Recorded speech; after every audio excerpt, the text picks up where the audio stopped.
Kwa majina naitwa Hezron Mwasimba.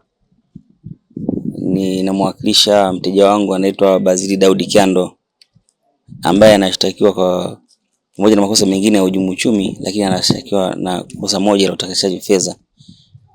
Leo kesi hii ilifika hapa mahakamani kwa ajili ya kufanya mazungumzo ya plea bargain, lakini mazungumzo haya yameshindwa kwa sababu baadhi ya wadau ambao walipaswa kufika hawakufika mahakamani leo.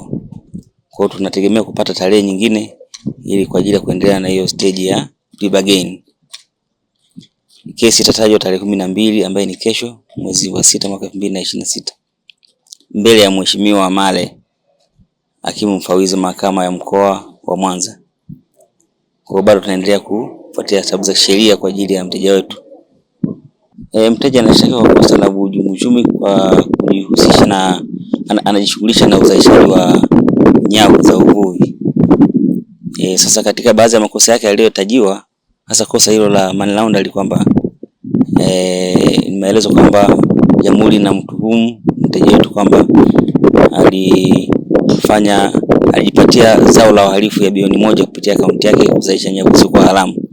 Kwa ndipo hapo taratibu za sheria zinaendelea na upelelezi unaendelea.